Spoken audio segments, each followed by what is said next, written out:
हज़रत सुलेमान अलैहिस्सलाम का वाक़िया नफ़तुल अरब के नाम से एक किताब जो अरबी मदारिस में पाई जाती है, उसमें हज़रत शेखुल अदब मौलाना एजाज अली साहब रहमतुल्लाहि ताला अलैह ने ये वाक़िया नकल फरमाया है कि हज़रत सुलेमान को अल्लाह ने उनकी दुआओं के मुताबिक पूरी दुनिया पर सल्तनत अता फरमाई। इंसान और जिन्नात और उससे बढ़कर हवाओं पर उनकी हुकूमत चलने लगी।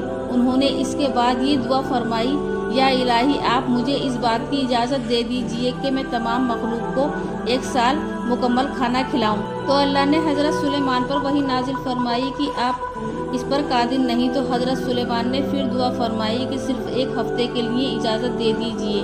तो अल्लाह ने फरमाया कि आप इस पर कादिर नहीं। तो फिर ये दुआ मांगी कि एक दिन की इजाज़त दे दीजिए। तो अल्लाह ने कहा कि तुम इस पर भी कादिर नहीं। जब हज़रत सुलेमान ने मस्जिद इसरार फरमाया तो एक दिन की इजाज़त दे दी गई।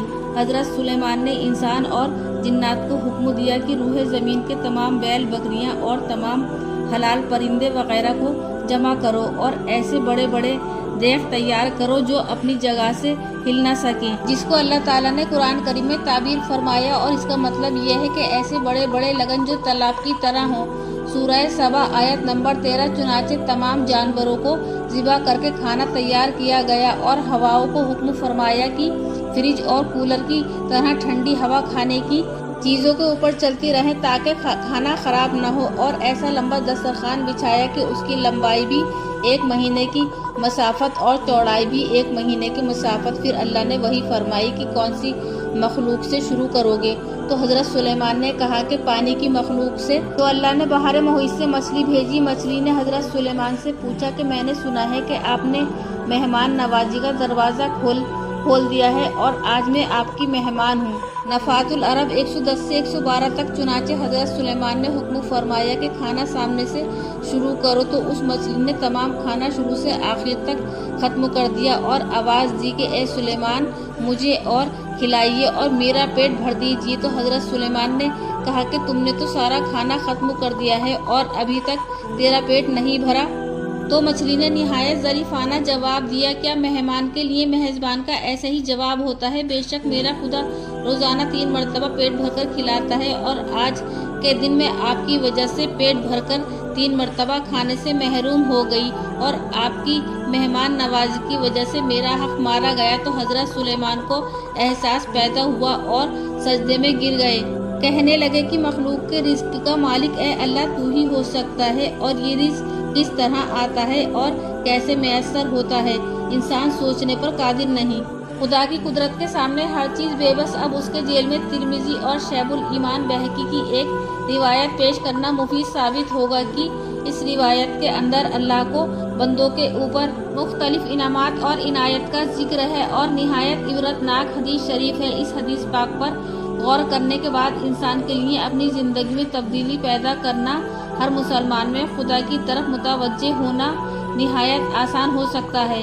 और हदीस भी हदीस कुदसी है और अजीब व गरीब ईमान अफरोज इरशादात इस हदीस पाक के अंदर मौजूद हैं। इस हदीस कुदसी का मतलब यह है कि जिब्राईल अमी के वास्ते अल्लाह ताला का इरशाद है कि इसको जनाब रसूल सल्लल्लाहु ताला अलैहि वसल्लम ने अपने अल्फाज में इरशाद फरमाया करते हैं कि इसके अंदर अल्लाह ने अपने बंदों को मुख्तलिफ अंदाज और मुख्तलिफ तरीके से एहसास दिलाया है कि अगर अल्लाह ताला से हिदायत का तलबगार रहे तो अल्लाह ताला इंसान को गुमराह नहीं होने देगा।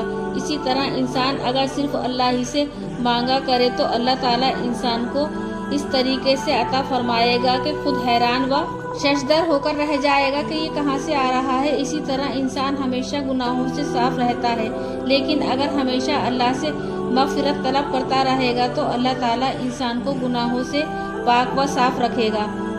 और ये भी इरशाद फरमाया है कि इंसान व जिन्नात की इब्तिदा से जितने इंसान व जिन्नात दुनिया में पैदा होकर गुजर चुके हैं और जितने दुनिया में मौजूद हैं और जितने दुनिया में आने वाले हैं, वो सब के सब अल्लाह के फर्माबरदार बन जाएं और कोई भी गुनाह करने वाला न रहे। सब मुत्तकी और परहेजगार हो जाएं। तो सबका मुत्तकी और परहेजगार हो जाना अल्लाह की हुकूमत में मच्छर के पर के बराबर भी इजाफा नहीं कर सकता। इसी तरह कि सबके सब नाफरमान बन जाएं तो उन सबका नाफरमान बन जाना अल्लाह की हुकूमत में मच्छर के पर के बराबर भी नुकसान नहीं पहुंचा सकता। और इसी तरह अगर सब इकट्ठा बैठकर अल्लाह से अपनी अपनी तमन्नाओं और आरजुओं के मुताबिक मांगे और सबको दे दे तो अल्लाह ताला की दौलत में जर्रा बराबर भी कमी नहीं आएगी।